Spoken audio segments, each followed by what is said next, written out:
पंडित प्रदीप मिश्रा के बताए गए उपाय के अनुसार 13 फरवरी को बसंत चतुर्थी, जिसे बसंत तिलकुट चतुर्थी, विनायक चतुर्थी के नाम से भी जाना जाता है।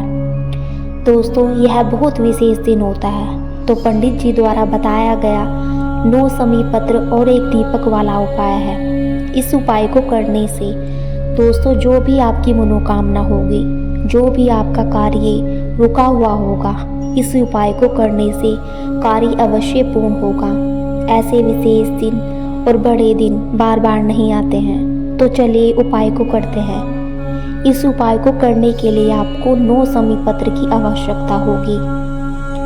अब इसके बाद साथ ही आपको एक घी का दीपक तैयार करना है।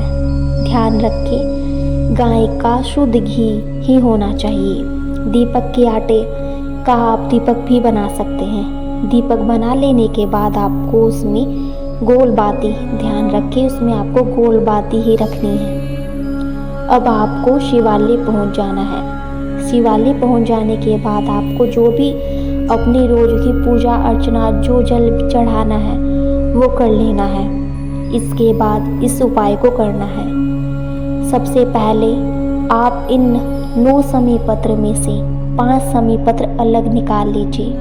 ध्यान दीजिए, 5 समीपत्र अलग निकालने हैं और 5 समीपत्र को अलग निकालकर भगवान शिव जी के शिवलिंग के ऊपर, जो भगवान गणेश जी का स्थान होता है, वहाँ पर समर्पित करना है।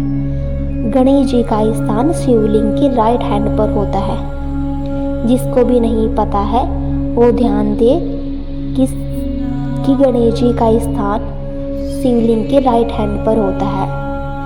समीपत्र की पत्तियों का मुंह आपको शिवलिंग की ओर रखना है और डंडी का मुंह आपको जलाधारी, यानी कि जहाँ से जल बहता है, उस ओर रखना है।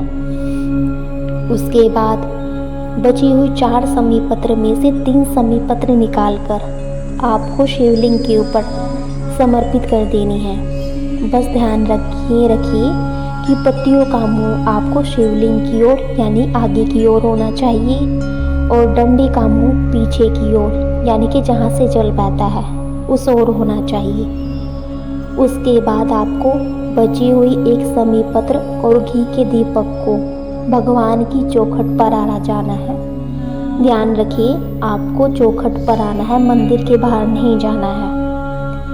चौखट पर आ जाने के बाद आपको वहाँ पर अपने उल्टे हाथ, यानी कि आपको अपने उल्टे हाथ की ओर चौखट पर बैठ जाना है अंदर की तरफ। और चौखट पर आपको 1 समीपत्र आपको गणेश जी पर समर्पित करनी है और साथ ही घी के दीपक को जलाकर जहाँ आपने समीपत्र उल्टे हाथ की चौखट पर चढ़ाई है, वहीं पर आपको मोर ध्वज या गणेश जी का कोई भी नाम लेकर अपनी मनोकामना बोलकर वहाँ पर जला देना है। ध्यान रखिए कि आपको मनोकामना उसी टाइम पर बोल देनी है, घी के दीपक को जला देने के बाद, क्योंकि आप जिस मनोकामना से यह उपाय कर रहे हो तभी वो पूर्ण होगी। उसके बाद आपका यह उपाय पूर्ण हो जाता है। दोस्तों, कमेंट में श्री शिवाय नमस्तुभ्यम या ओम नमः शिवाय अवश्य लिखिएगा। श्री शिवाय नमस्तुभ्यम।